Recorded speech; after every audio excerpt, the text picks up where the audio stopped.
Hey guys, welcome back to Mad About Skin. In today's video, we are talking tretinoin. Now, tretinoin is often referred to as the gold standard in anti-aging skincare.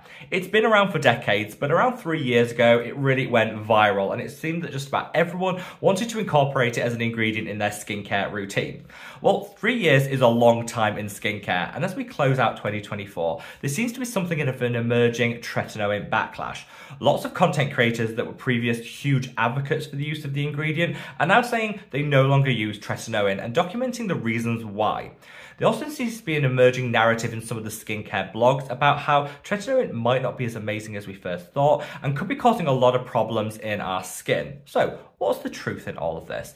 I'm a huge skincare nerd and I always like to look under the bonnet of these trends to see what's really going on. So, sit back, relax, let's talk the future of tretinoin. Now, before we get into today's video, big disclaimer, that's to say this video is just meant to do a little bit of a deep dive into the skincare trends and taking a look at tretinoin, how people are using it, and some of the narratives online. I'm always here to hopefully help you guys to make the best decision when it comes to your own skin's needs. Now, I'm someone that uses tretinoin a couple of times a week, and that's personally what works well for me. And I always say, when it comes to skincare, use what works for you. So, at the end of the video, let me know your thoughts, feelings, and opinions. Are you someone that absolutely loves your tretinoin? If you are, let me know by leaving the hashtag #TeamTret down in the comments section below. If you're someone that previously used tretinoin but no longer does, leave the cross emoji and again, your reasons why, because I really want to get this conversation going. There is no right or wrong here. We all have different skin, different objectives, and it's always great to just have that space where we can sit down and chat as skincare friends.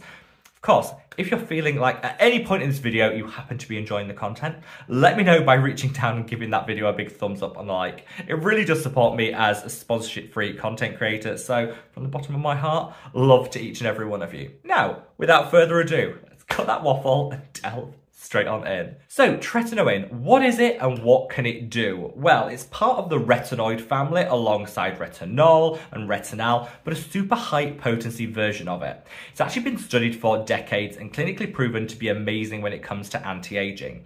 It can boost the rate of collagen and elastin production, which will minimize the appearance of fine lines and wrinkles, and it also helps to organize our collagen in a specific way to again give a more smooth look to our appearance.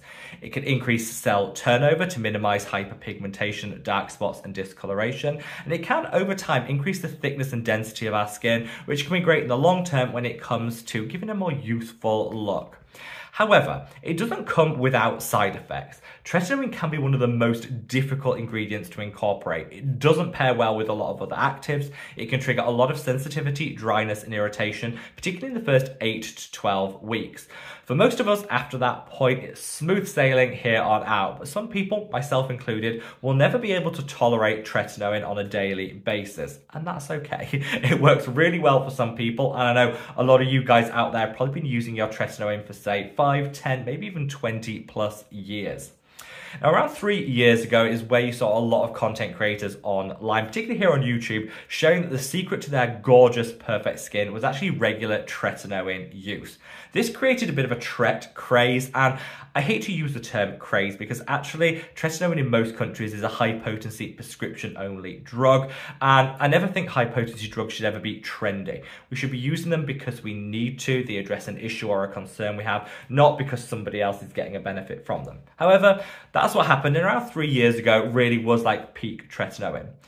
More recently, as I said, you've seen some people talk about how it's no longer working for them, how they're no longer incorporating it into their skincare routine and sharing their reasons why. This changing narrative is definitely having an impact on sales, with some online prescription services, which is how a lot of people get tretinoin, reporting that their sales aren't as robust as in 2023. That's like brand speak for saying a sales slip. So people are definitely changing the way they use tretinoin. And I want to do a little bit of a deep dive to see what's changing people's perceptions and this narrative online. First and foremost, I think I've already kind of covered this, is some people have just realized that their skin will never tolerate tretinoin. And you know what? That's absolutely fine. I'm in that category. If I used tretinoin every single day, my skin would literally be screaming. I have tried just about every hint, tip, and hack. I've worked in collaboration with a dermatologist that I know really well to get the best out of my tretinoin, and my skin has never been able to tolerate it daily. That's okay. I've made peace with that. And actually, I use it twice a week for the best results while also minimizing the amount of side effects that I get. Some people though can't even tolerate it twice a week. And again, I think one of the benefits to come in terms of this shifting narrative towards tretinoin is that now people talking about alternatives. If you can't handle tret, there are some alternatives on the market which can deliver really great results. And that's something that I'm really happy to see, because I think we should never just be tretinoin or nothing. It should be great, gold standard if it works for you, but for people that it doesn't, there are some other alternatives. And I think that narrative shift has really helped feed that dialogue. And as a result, people are getting some great results from other non-prescription options, which just work better for them. You'll also see, kind of feeding into that, you also see an increase in terms of options available over the counter that offer a little bit more than retinol. So I like to see the retinoid family as like a pyramid. At the top is tretinoin, the strongest, highest potency option. Kind of at the bottom is retinol, which is the one that was previously the most commercially available. However, in between, there's this ingredient called retinal with an A. Now, retinaldehyde, which is what retinal is short for, is more potent than retinol, but not as potent as tretinoin. It's also easier to get your hands on. You don't need a prescription. So a lot of people have said, actually, whilst they weren't getting the results they wanted from retinol, they are getting them from retinal, and so don't really need to go through the effort of getting the prescription, the side effects and irritation of tretinoin, when they can just go for something in between. I think this is fantastic. One of my personal favorite products when it comes to retinal is this. This is the Geek and Gorgeous A Game 20, an absolute holy grail. I use this 5 times a week, my tretinoin 2 times a week, and that for me is perfection. Of course, as a result, a lot of people are switching from their prescription strength tretinoin to something that is still packs a punch but is available over the counter. Another reason a lot of content creators say that they're moving away from tretinoin is its incompatibility with other skincare ingredients. I always think when it comes to getting the best outcomes from your skincare routine, you need to see it as a bit of a buffet. You need multiple different active ingredients that you choose from to give you the best overall outcome. If you use tretinoin, because it's so high potency, you can't use a lot of things alongside it, such as vitamin C's, exfoliating acids, other retinoids. Because this really does limit what else you can use alongside it, I think some people feel a bit restricted and say, yes, I might be getting like gold standard anti-aging, but I'm missing out my vitamin C, which can help increase luminosity, fade hyperpigmentation. I can't use some of the other ingredients I see online that I'm really keen to try. I feel that tretinoin kind of has a bit of a hold on me and I can't use other things alongside it.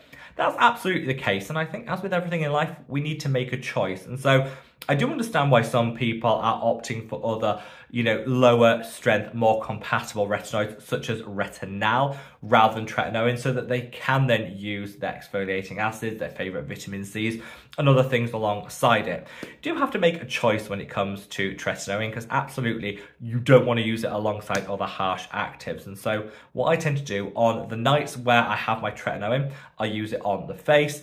I'll avoid the neck, which is super sensitive, and I'll go in with my own serum. This is the Mad About Skin Ultimate Anti-Aging Oil. I'll use this on the neck, the other sensitive areas of the body that can't tolerate tret, so I'm not missing out. On the days where I'm not using tret, I can absolutely use my vitamin C's, any exfoliators I want, and that gives me that freedom to kind of mix and match based on what my skin needs. But yes, I think it was Kelly Driscoll, who's one of my favorite content creators, that really said the reason she moved away from tretinoin is because she wanted the opportunity to use other actives, other ingredients, and other products that she felt restricted and unable to use while she was on tretinoin. Now, the final reason that people often cite around the reason why they're no longer using tretinoin is they said that it actually aged their skin.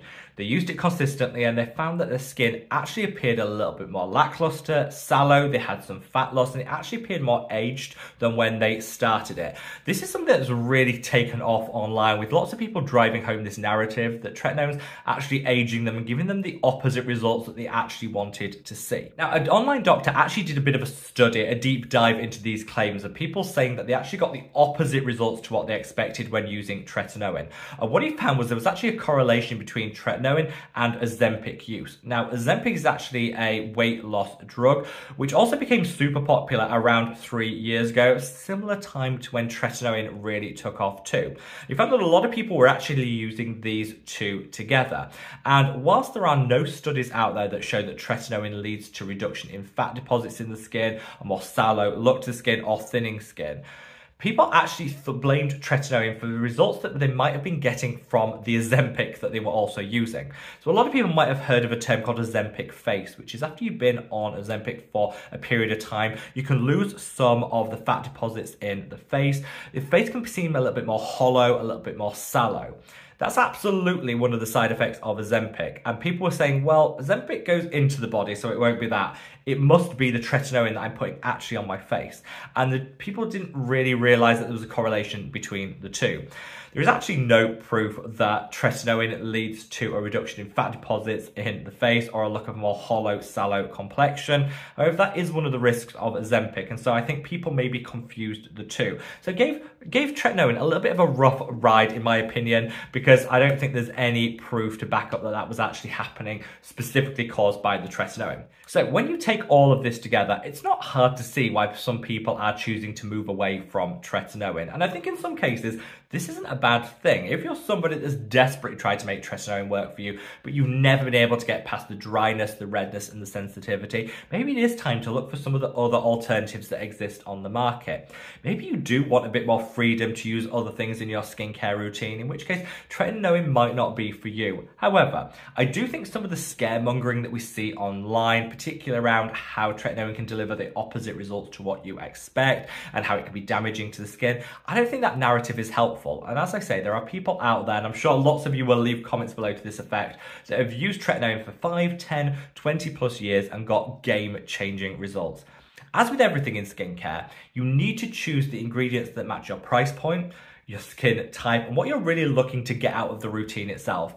I am so glad that I managed to build up to using tretinoin twice a week. It's really helped smooth out my skin. It helps maintain the results I've got when it comes to minimizing my adult acne. And it has been a game changer for me, but I just have to know my skin's limits. And that is at twice a week, and that works best for me. Other people will have different experiences. So I really would love to hear yours. Sound off in the comments section below. But I'm here to say, just because everyone else seems to be downplaying tretinoin, moving away from it, doesn't mean you have to. Let's all be individuals. After all, our skin is unique, individual in its makeup, and we need to use what works for us. Hopefully this helps, and wherever you are in the world, guys, stay safe, stay well, and love your skin. Take care. Bye.